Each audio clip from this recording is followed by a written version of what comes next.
The massive crystal towers of Vex Prime stretched up into the purple sky like frozen lightning. Dr. Jiwon Park pressed his face against the small window of the transport ship and watched the alien city grow larger. His hands shook slightly, not from fear but from excitement. After 3 years of preparation, Earth was finally ready to present their technology to the Galactic Dominion Council. The gravity on Vex Prime was twice as strong as Earth's. When Jiwon stepped off the ship, his knees almost buckled. The breathing mask felt heavy on his face, but the air mixture was perfect. The aliens had been very careful about that. They wanted him healthy enough to give his presentation before they rejected it. Jiwon walked slowly through the crystal corridors, his heavy boots making dull sounds on the smooth floor. Alien beings moved past him without looking. Some floated in glowing bubbles. Others had too many arms or eyes that glowed in the dark. A few looked almost human, but their skin was the wrong color or they were too tall or too short. None of them seemed interested in the human visitor. The council chamber was enormous. The ceiling disappeared into shadows high above. 12 different species sat in a perfect circle around the center of the room. Each group had their own section with special chairs, air, and lighting. In the very center was a small platform with a simple human chair. Ambassador Yelna of the Christek Empire was the first to speak. Her body was made of living crystal that caught and reflected the chamber's lights. When she moved, tiny bells seemed to ring in the air around her. Her voice came from speakers built into the walls. "The human representative may begin," she said. The words sounded polite, but Jiwon could hear the boredom underneath. "Please present your species' technological contribution for review." Jiwon walked to the center platform. His legs felt like lead in the heavy gravity, but he forced himself to stand straight. Behind him, the air shimmered and a holographic display appeared. It showed Earth's prototype fusion reactor in perfect detail. The design looked simple compared to the alien technology all around him. "Respected council members," Jiwon began. "My name is Dr. Jiwon Park. I represent the planet Earth and the human species. We submit this fusion reactor design as proof that we are ready to join the galactic community." High Counselor Thex of the Void Runners made a sound that might have been laughter. Thex looked like a shadow that had learned to wear clothes. His species had been traveling between stars for over 10,000 years. They had built machines that could crack planets in half and engines that could push ships faster than light itself. "A fusion reactor," Thex said, his voice like wind through empty caves. "How quaint." Other council members began to whisper among themselves. Jiwon could not understand their languages, but he did not need to. He had heard those same tones in university meetings back on Earth. It was the sound of experts looking at something they thought was stupid. Ambassador Yelna activated her analysis systems. Streams of data flowed across crystal screens around her section. The information moved too fast for human eyes to follow, but Jiwon knew what she was seeing. Earth's design used basic fusion principles that most civilizations had discovered thousands of years ago. It generated power by smashing hydrogen atoms together, just like their own sun. "The design is fundamentally flawed," Yelna announced after several minutes. "The energy output is far below standard galactic requirements. The materials are primitive. Most concerning, the fusion process completely ignores established quantum cascade efficiency protocols." Counselor Vex of the Metal Shapers leaned forward in his mechanical chair. His body was more machine than flesh, with glowing red eyes and arms that ended in tools instead of hands. "The humans appear to have reinvented technology that was obsolete before their star system even formed," he said. "This reactor would barely power a single city block on any civilized world." Jiwon listened to each criticism without changing his expression. He had expected this reaction. In fact, he had counted on it. "I understand your concerns," he said calmly. "Perhaps our approach is different because we started from different assumptions." "Different assumptions?" Thex laughed again. "Young species, there is only one correct way to manipulate matter at the quantum level. Physics is physics regardless of which planet you come from." The vote was called immediately. 12 species, 12 votes. The result was exactly what G1 had known it would be. Unanimous rejection. Earth's prototype was declared insufficient for galactic standards. The human species would remain in isolation until they developed technology that met Dominion requirements. As the council prepared to dismiss him, G1 bowed politely to each section. "Thank you for your time and consideration," he said. We will continue to develop our technology and apply again in the future. Perhaps in a few thousand years, Counselor Vex said. When you have learned to build proper quantum cascade reactors, Jiwan smiled. Perhaps sooner than you think. The transport ship that carried Jiwan away from Vex Prime was small and unremarkable. As the Crystal City fell away behind them, the pilot asked if the human was disappointed by the rejection. Not at all, Jiwan replied, settling back in his seat. Everything went exactly according to plan. The pilot, a friendly insectoid creature from a neutral trading species, was confused. But they rejected your technology. Your species cannot join the Dominion now. Jiwan looked out the window at the stars streaming past. Each point of light represented a solar system under Dominion control. Trillions of beings living under the rule of species that thought they knew everything about physics and technology and power. They rejected what they thought was our technology, Jiwan said quietly, but they never asked the right questions. They never wondered why a primitive species would travel across the galaxy just to show them a simple fusion reactor. The pilot's compound eyes reflected the starlight. What questions should they have asked? Jiwan's smile grew wider. They should have asked why our reactor was designed to fail in such specific ways. They should have wondered why every component was built to exact specifications that have nothing to do with energy generation. Most importantly, they should have asked what happens when you put our primitive technology next to their advanced systems. 3 days later, when Earth's prototype was filed away in the Dominion archives, it was placed next to thousands of other rejected technologies from hundreds of failed species. The storage facility was on a minor moon, powered by a massive quantum cascade reactor that kept the archives running smoothly. None of the Dominion scientists noticed when Earth's little fusion device began to hum very quietly in its storage container. The sound was too low for most alien ears to detect. The vibration was too small for their instruments to measure, but the song had begun. Back on Earth, Dr. Jawan Park stood in the command center deep beneath the Pacific Ocean. Banks of computers showed star charts and energy readings from across the galaxy. Teams of scientists worked at stations covered with data from decades of careful observation. Phase 1 complete, he announced to the room. The prototype is in position. All stations, prepare for Phase 2. Outside in the darkness of space, Earth continued its quiet orbit around an unremarkable yellow star. To the Dominion, it was just another primitive world full of beings who did not understand real technology. They had no idea that the primitive world had just placed a weapon in the heart of their empire. A weapon disguised as failure, built from understanding they thought impossible, designed to turn their greatest strength into their ultimate weakness. The war for galactic freedom was about to begin, and the enemy would never see it coming. 6 months after Dr. Jiwan Park's return from Vex Prime, the galaxy exploded into chaos. Admiral Soo-Young Kim stood in the hidden command center beneath Seoul, watching reports flood in from monitoring stations across the solar system.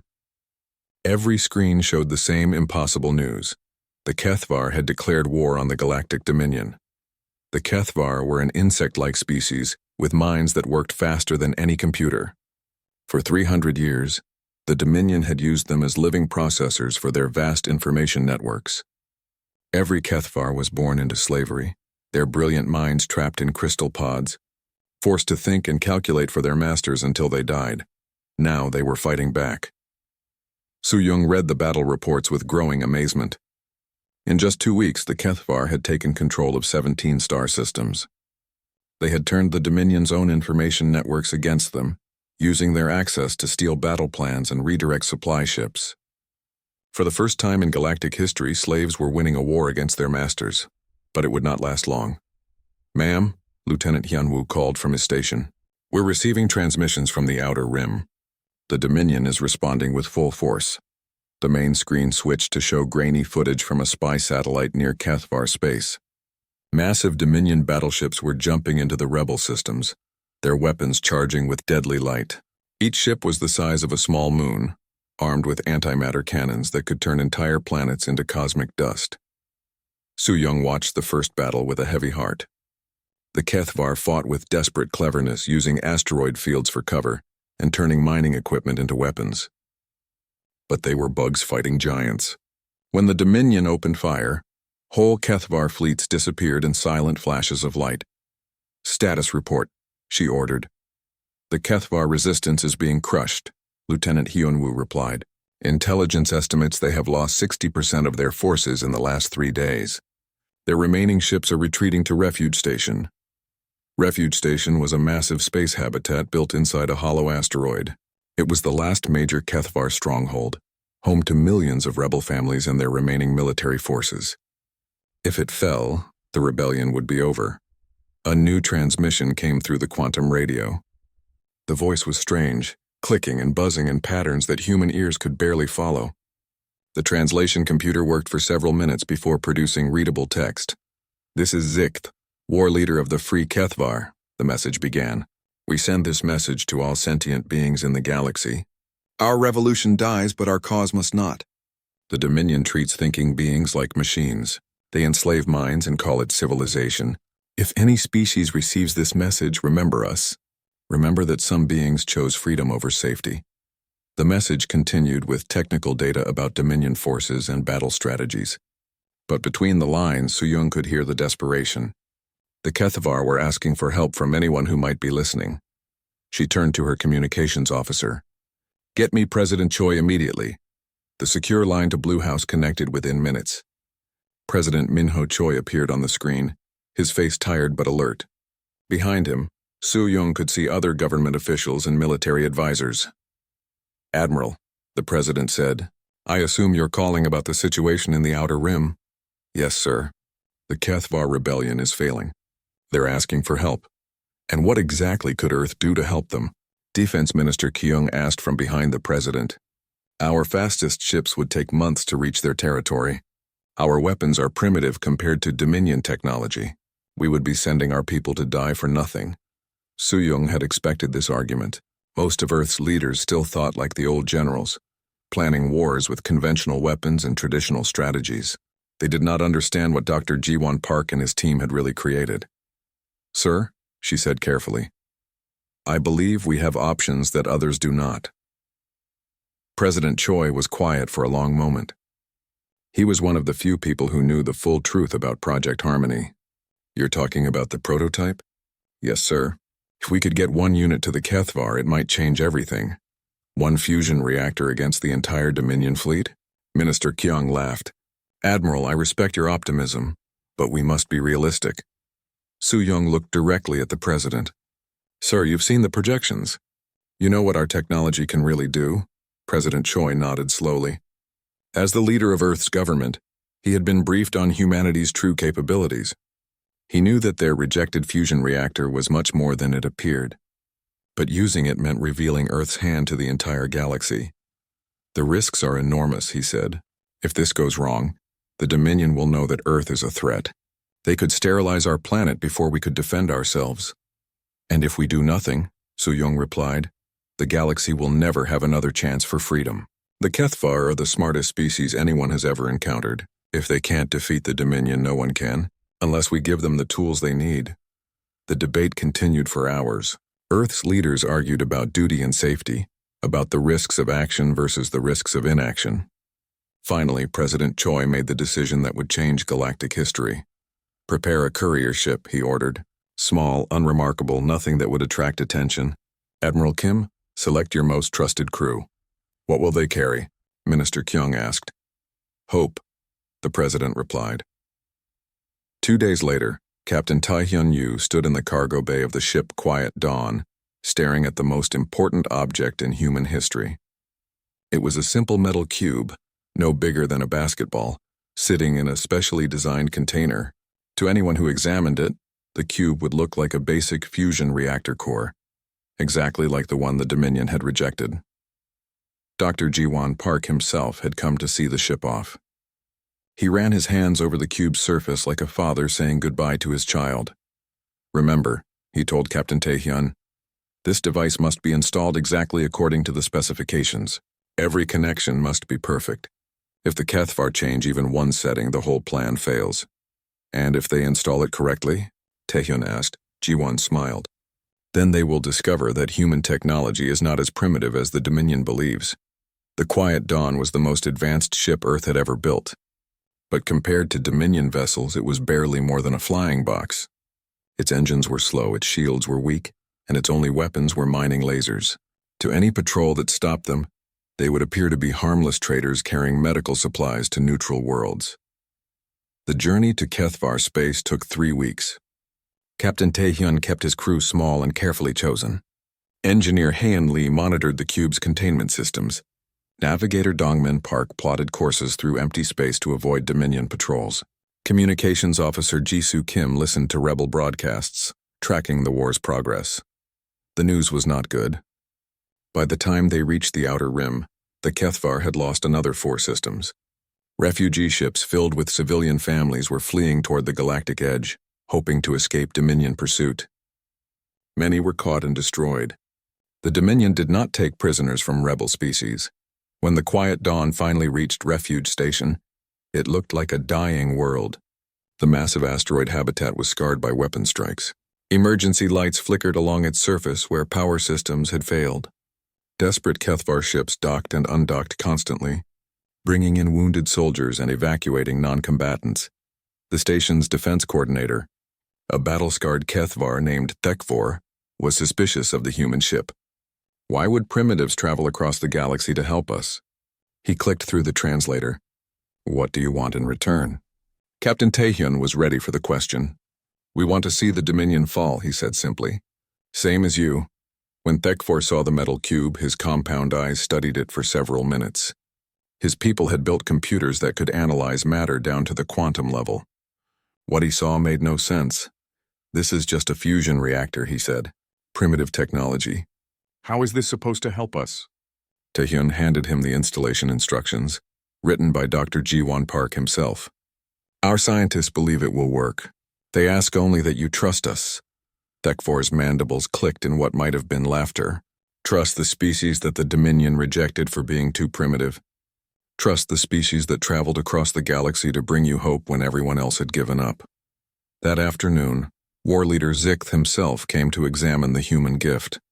He was larger than the other Kethvar, with scars across his carapace from a dozen battles. His eyes were the deep blue black of someone who had seen too much death.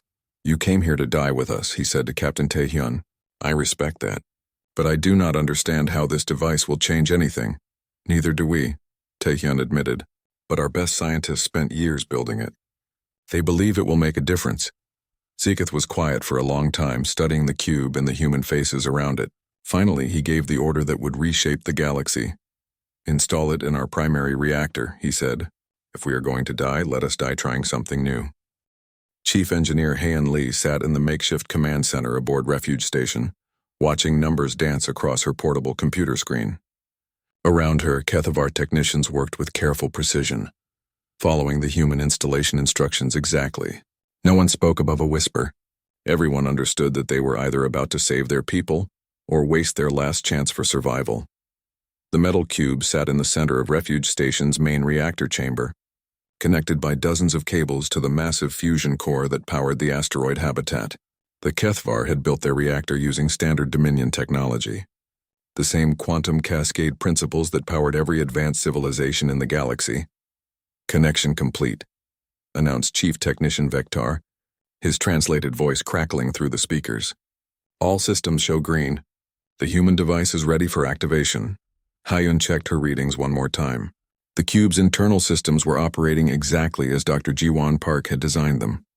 Most importantly, the quantum resonance generator was functioning perfectly. She took a deep breath and opened a communication channel to Earth. Command, this is Engineer Lee. Package delivery is complete. Request permission to activate. The response came back immediately. Dr. Ji-won Park's voice clear despite the impossible distance. Permission granted. Remember, once you start the sequence, there's no stopping it. The cascade will spread whether we want it to or not. Haeun nodded to Vektar. Begin activation sequence. The Kethvar technicians' clawed hands moved over the control panel with practiced precision. Power began flowing from the station's reactor into the human device. For a moment, nothing seemed to happen. The cube hummed quietly, its surface growing warm but showing no other signs of activity. Then the readings changed. Energy output increasing, Vektar reported, his compound eyes reflecting the growing light from the reactor core. Fusion efficiency up 300% and climbing. On her computer, Haeun watched as impossible numbers scrolled past. The reactor wasn't just running better than before, it was running better than the laws of physics should allow. The quantum cascade that powered all Dominion technology was supposed to be the most efficient energy conversion possible. Yet somehow Earth's primitive fusion approach was producing more power with less fuel. 400% efficiency, Vector continued. 500. 600. This is impossible. But Heian was watching something much more important than power output. Hidden in her computer's sensor array was equipment that no Kethvar engineer would recognize. It was designed to detect a very specific type of quantum frequency, the kind that only existed when matter was forced to vibrate in ways that violated conventional physics. The frequency detector started beeping softly. There, Heian whispered. It's working. The sound was too quiet for the Kethvar to hear, but Hayun's human ears picked it up immediately. The reactor core was singing, not with sound waves that traveled through air, but with quantum vibrations that traveled through space itself. The frequency was exact, precise, calibrated to resonate with exotic matter at the subatomic level. It was the most beautiful and terrifying sound Hayun had ever heard. War Leader. Zikth arrived in the reactor chamber as the power output reached 800% of normal. He moved carefully on his 6 legs, his battle-scarred carapace reflecting the bright light from the fusion core. Explain what is happening, he demanded. Our sensors show impossible readings. Heian looked up from her computer. Your reactor is working exactly as we hoped it would. But the real test hasn't started yet. What test? Before Heian could answer, alarms began sounding throughout the station. Emergency lights flashed red along the corridors. Kethvar voices shouted over the communication system in their rapid clicking language. Dominion fleet approaching, the translation system announced. 12 capital ships, 30 minutes out. Zikth's mandibles clicked in frustration. We are trapped. Our defenses cannot stop a fleet that size. Maybe they won't have to, Heian said quietly. She was watching her frequency detector, which was now beeping much faster.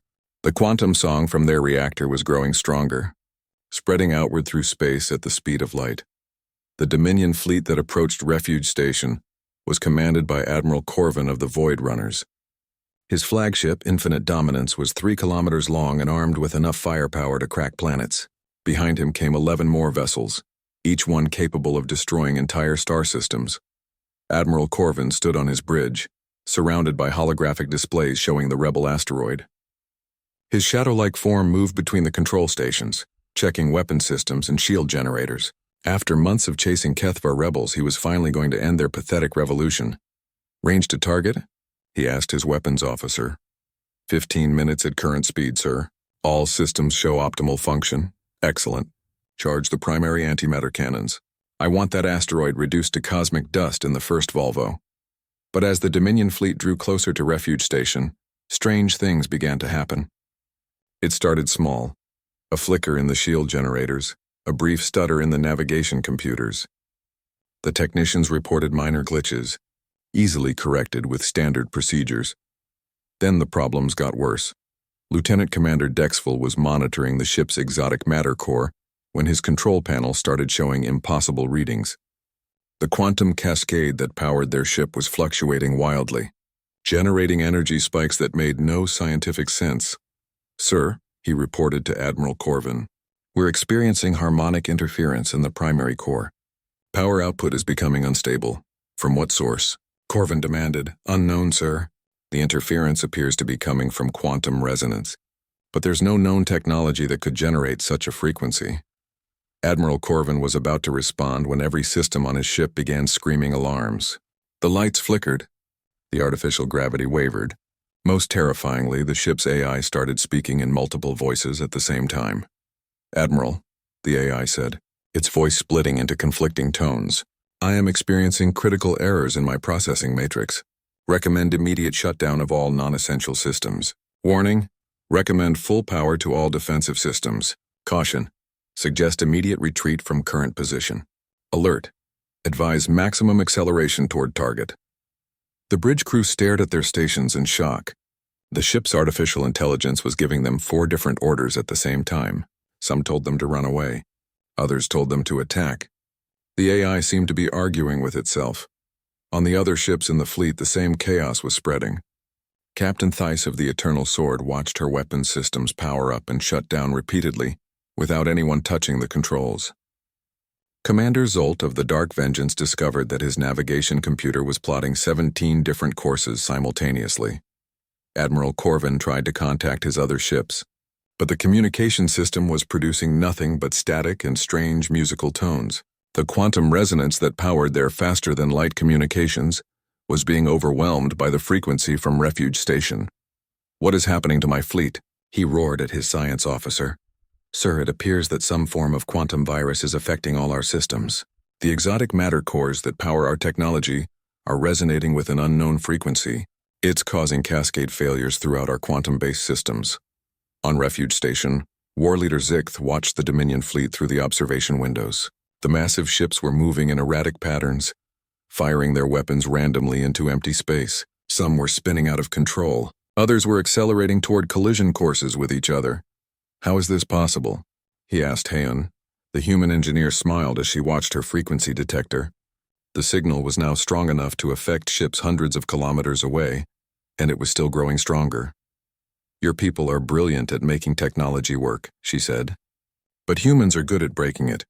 Every piece of Dominion technology uses the same basic principles. They all depend on exotic matter reactions that follow quantum cascade laws. What they never realized is that those laws have a weakness." "What weakness?" "Harmony," Heian replied. "Play the right frequency and every piece of their technology starts to vibrate itself apart. Not physically, quantum mechanically. Their computers start thinking in contradictory ways. Their weapons fire in multiple directions. Their engines push them toward different destinations at the same time." Zikith stared at the chaos outside. The mighty Dominion fleet, terror of the galaxy for thousands of years, was destroying itself without firing a single shot at Refuge Station. "How long will this effect last?" he asked. Heian checked her instruments. "Forever," she said. "The frequency is self-sustaining now, and every ship that gets close enough will carry it back to other Dominion systems. It spreads like a virus, but instead of infecting people, it infects their technology." One by one, the Dominion ships began to retreat from Refuge Station, but their navigation systems were so confused that most of them jumped to random coordinates. Some disappeared toward the galactic core. Others headed for empty space between the stars. A few simply exploded when their exotic matter cores finally tore themselves apart. Admiral Corvin's flagship was the last to leave, as the Infinite Dominance. Ambassador Yelna stood in her private laboratory on Vex Prime, staring at her analysis matrix with growing horror. The crystalline computer that had served her people for 10,000 years was displaying readings that made no sense, energy patterns that violated physics, quantum frequencies that should not exist, technology that obeyed rules she had never seen before. The human prototype was not primitive at all. It was revolutionary. 3 weeks had passed since the chaos began at Refuge Station. The quantum frequency that Earth's device generated had spread like wildfire through Dominion space, carried by every ship that fled the battle. Now it infected systems across 17 sectors, turning the galaxy's most advanced technology against itself. Yelna's compound eyes reflected the shifting patterns of data as she tried to understand what the humans had done. Her people were masters of crystal-based computing, able to process information in ways that most species could not comprehend. But even her brilliant mind struggled to grasp the elegant simplicity of Earth's weapon. "It's not a weapon at all," she whispered to herself. "It's a key." The door to her laboratory chimed, and High Counselor Thex materialized in the chamber. His shadow form writhed with anxiety, darkness bleeding from his edges like smoke. "Report," he demanded. "Half our fleet is offline. Our communication networks are failing. The Outer Rim colonies are in complete chaos. What did the humans do to us?" Yelna gestured to her analysis matrix, which showed a 3-dimensional model of quantum matter interactions. "They discovered something we never looked for because we never thought to question our basic assumptions." Explain. "Every advanced civilization in the galaxy built their technology using quantum cascade principles. Exotic matter reactions that follow predictable patterns. We assumed these were natural laws as unchangeable as gravity or thermodynamics." Thex moved closer, his shadow form rippling with impatience, and the humans proved we were wrong. "Quantum cascade reactions are not natural laws. They are just one way of organizing matter at the subatomic level. There are other ways. Better ways. Yelna's matrix shifted, showing the frequency pattern that was now spreading through Dominion space. It looked like a musical note written in mathematics. Beautiful and simple and absolutely deadly to their technology. This frequency forces exotic matter to reorganize itself according to different rules, she continued. Rules that make our technology impossible. Our computers cannot think clearly, because their quantum processors are vibrating in ways that create contradictory logic paths. Our weapons cannot aim properly because their targeting systems are receiving multiple different inputs simultaneously.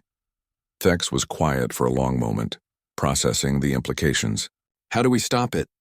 We cannot. The frequency is self-sustaining and self-replicating. Every piece of our technology that encounters it becomes a carrier. It spreads through subspace communication networks, through ship-to-ship contacts, through any quantum-linked system. Then we must destroy all infected systems and rebuild with new technology. Yelna's crystalline form darkened. With what? All our manufacturing facilities use quantum cascade principles. All our shipyards. All our power generators. The humans have not just attacked our military. They have attacked the foundation of our entire civilization. On the planet Korthak in the inner systems, Dr. Minji Seo walked through the ruins of what had once been the galaxy's largest weapons manufacturing complex. She wore a simple environmental suit and carried a portable scanner, documenting the effects of Earth's quantum frequency on Dominion infrastructure. The massive facility stretched for hundreds of kilometers across the planet's surface. Automated factories that had once produced starship cannons and antimatter warheads now stood silent and dark. When the frequency reached Korthak, every computer-controlled system had begun receiving contradictory instructions. Assembly lines built weapons that fired backward. Quality control systems approved products that would explode when activated. AI supervisors gave orders to increase and decrease production at the same time. Within days, the entire complex had shut down to prevent catastrophic accidents. Minji stopped beside a towering production line where unfinished starship engines hung like metal sculptures. Each engine was worth more than Earth's entire gross domestic product, representing centuries of advanced engineering. Now they were just expensive scrap metal. Dr. Seo? Her assistant's voice crackled through the comm system. We're receiving a transmission from the Dominion capital. Minji smiled. She had been expecting this call. Put it through. The holographic display activated, showing the image of Supreme Chancellor Mordak, the highest authority in the Dominion government. His species resembled a cross between a jellyfish and a computer, with translucent flesh shot through with glowing neural networks. Dr. Seo, Mordak said, his voice carefully controlled, I believe it is time for our peoples to discuss terms. Terms for what, Chancellor? For ending this inconvenience. Your species has demonstrated impressive cunning. The Dominion is prepared to offer Earth full membership and significant technological assistance in exchange for stopping the quantum interference. Minji laughed. The sound echoed through the empty factory around her. Chancellor, I don't think you understand the situation. We cannot stop the frequency. Even if we wanted to, it is beyond our control now. Your own technology is spreading it faster than we ever could. Mordak's neural networks flashed with anger. Then you have doomed both our civilizations. Without quantum cascade technology, galactic society will collapse into chaos. Your society, Minji corrected. Other species will survive. The ones you have enslaved and exploited and ignored. They will build something better on the ruins of your empire. The transmission ended abruptly. Minji continued her survey of the dead factory, taking careful notes for the report she would send back to Earth. Humanity needed to understand exactly how effective their weapon had been. On the bridge of Earth's stealth frigate Indomitable, Captain Taihyun Yu watched the Dominion fleet tear itself apart in the Centauri system. 23 massive warships had gathered to form a battle group, preparing to strike at rebel strongholds in the Outer Rim. When the quantum frequency reached them, the result was spectacular and terrible. The ship's artificial intelligences became confused and began following multiple contradictory orders. Some vessels accelerated toward their targets while simultaneously reversing engines. Others fired their main cannons at maximum power while their computers tried to shut down all weapon systems.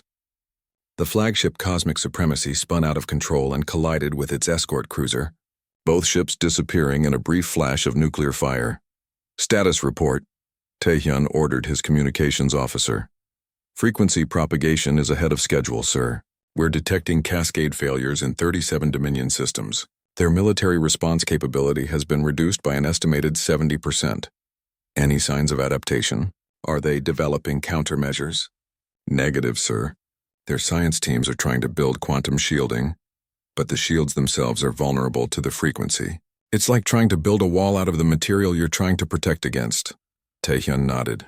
Earth scientists had predicted this outcome. The Dominion's entire technological base was built on quantum cascade principles. There was no way to defend against the frequency without abandoning the foundation of their civilization. On Vex Prime, High Counselor Thex called an emergency session of the Dominion Council. Representatives from 12 species gathered in the Crystal Chamber, but their meeting was unlike any in galactic history. Half the delegates appeared via emergency hologram because their ships could no longer travel safely through space. The others sat in primitive chairs because their advanced support systems had failed. The situation is critical, Thex announced to the assembled representatives. Our military forces are in complete disarray. Our manufacturing capability has collapsed. Our communication networks are unreliable. For the first time in 3,000 years, the Dominion faces the possibility of total defeat. Counselor Vex of the Metal Shapers raised his mechanical arm. What about the slave species? Are they experiencing similar problems? No, Thex replied bitterly. The frequency only affects quantum cascade technology.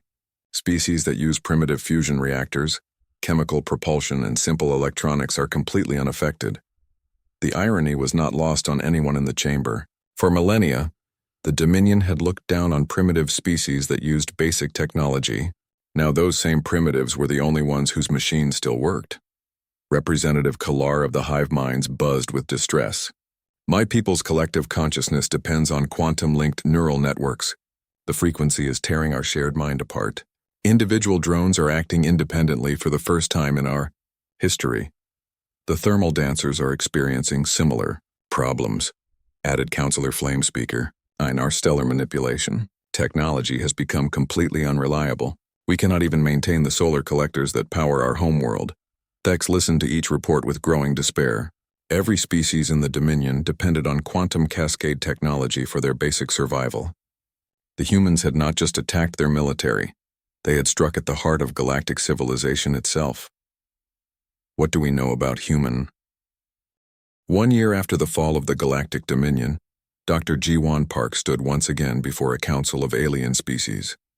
But this time, the meeting was held in Geneva, Switzerland, in a simple conference room overlooking Lake Geneva.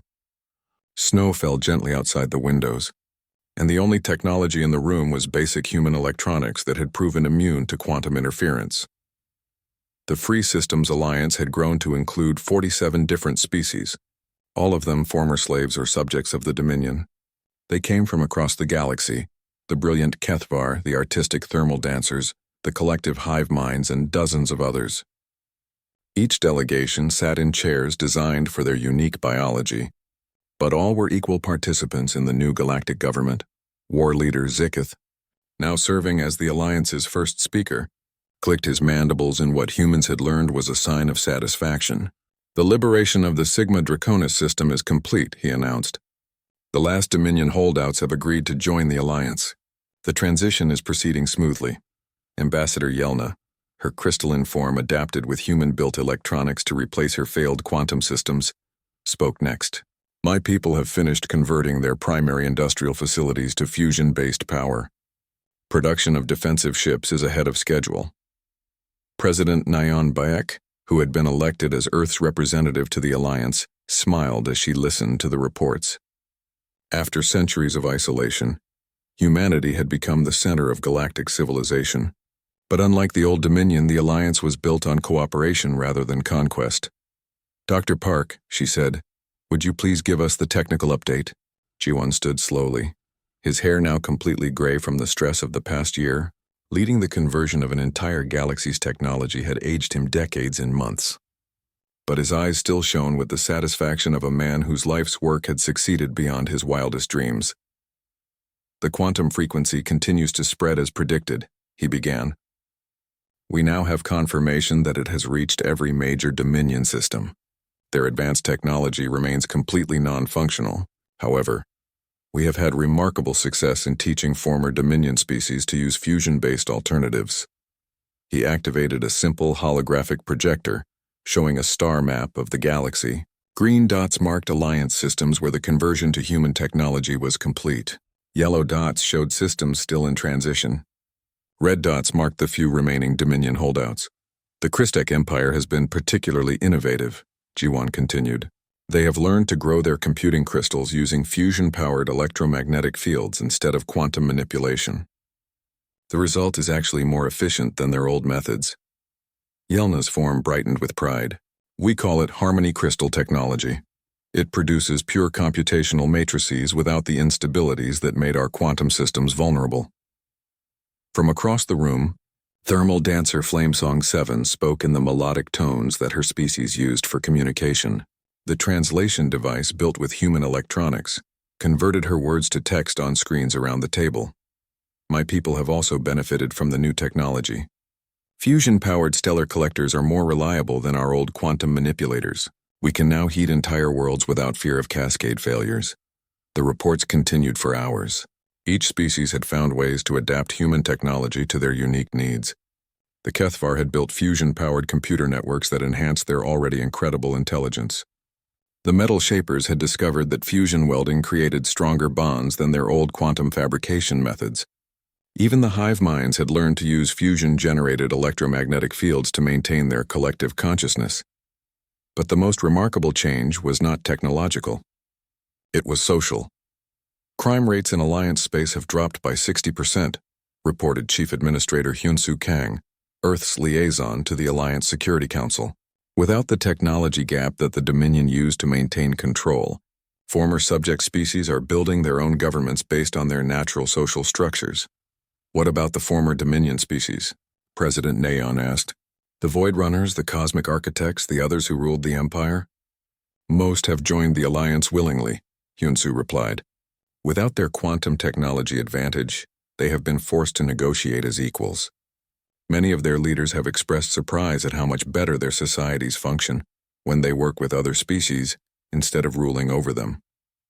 Admiral Soo-Young Kim, now serving as the Alliance's defense coordinator, stood to give the military report.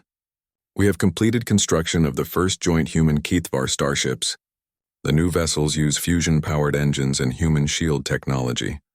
Most importantly, they are completely immune to any attempt to recreate quantum cascade weapons.